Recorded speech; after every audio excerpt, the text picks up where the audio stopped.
And now you've given a lot of thanks to Trump. So tell us about your story and how it relates to what's going on with Donald Trump right now. Well, I'm here because of a miracle, Alex. I spent 8 years in prison, 2,897 days, 96 days. Not that I was counting, but it was 1 month, eight years for political things. I had conversations about making a political deal on a U.S. Senate seat, and those conversations began because Obama sent an emissary to me to talk about making a deal. Now, he didn't do anything wrong. This was routine politics, but I didn't either. They came after me. They did what they did. Obama went to the White House for 8 years, and I went to the big house for 8 years. He had a better 8 years than me. And then Donald Trump, of all people, trumped Obama, and I was the first Democrat governor in America to endorse that guy. He passed me by when he could have sent me home. Well, Trump did it. And, of course, I'm always going to be grateful to him. But even more importantly, I see what they're doing to him is wrong. They did to me at the AAA level to a Democrat governor, what they're doing to him at the major league level to a presidential candidate and a former president. And this is the new politics now, with these weaponized corrupt prosecutors who are using their uncontrolled power and unlimited resources to make things that are legal and routine into crimes. And it's going to destroy our democracy, take away our freedoms. It's turning our country into the former Soviet Union. And it's worth fighting for. I'd do it anyway because of what Trump did for me. But it's a lot bigger than Trump or me. It's about us, we the people.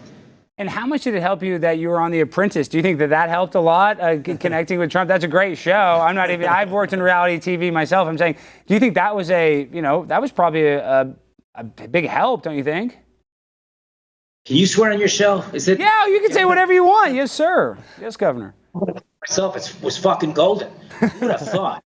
Who would have thought that me stumbling on a show like Celebrity Apprentice, when I never even really heard of it because I was busy being governor, and I was on that show because he was watching what they did to me, and he felt it was wrong, and he saw how I was fighting back on TV, and he thought this would be a guy worth having on the show, and I was on the show. He was incredibly good to me off camera and pretty good to me on camera, and even when he fired me in a way that was actually positive. And at the time, and this was October of 2009, who could have imagined that I'd run out of all of my options through the legal system, that system would let me down, and that Trump would then go on to become president of the United States, seven years later, 8 years later, and he'd be the guy that would send me home. It's truly a miracle and the unlikely convergence of events. But to answer your question, had I not been on that show, do I think I'd be here talking to you right now or still be where I was until May of 2024, which is what those motherfuckers intended me to do? It's okay to say that, right? Yeah, it's fine. Yes, sir, Governor. The answer is no. Because I was on Celebrity Apprentice, he got to know me a little bit, and he was a little bit more familiar with my circumstances, and that's why I'm here today. And I'm here, honestly, without screwing around, talking about how terrible this is, what they're doing to our country. And it's my party doing it now to the Republicans. It was actually the Bush people, the Republicans, who did it to me back in 2008. Well, you bring up a good point, though, actually talking about the Bush. Right now, we've made national news on this show. I interviewed a presidential candidate, Vivek Ramaswamy, and I asked him if the government told the truth about 9/11, and he basically gave a very diplomatic answer and said that there was some, inconsistencies with the 9/11 Commission report. There's redacted pages, and we don't really know Saudi Arabia's involvement. Now, when you were a rep, you actually voted. You're one of the 84 Democrats that voted for the war in Iraq. Looking back, would you have voted that same way, knowing what you know now? It's a great question, and I grappled with that a little bit. I sat in the Armed Services Committee as a Democrat congressman, right next to Ted Kennedy's son, by the way, Patrick Kennedy. And all the top brass were in the hearings that were classified, and they were telling us that there were weapons of mass destruction there. And I would remember asking myself, could they possibly be lying? The American government wouldn't lie about something like this, would it? And then I said to myself, but you know what? I'm not as experienced as other people in my party and in politics would be about things like this. So I'm going to watch how some other leaders in our party vote on this, because they know this stuff better than I do.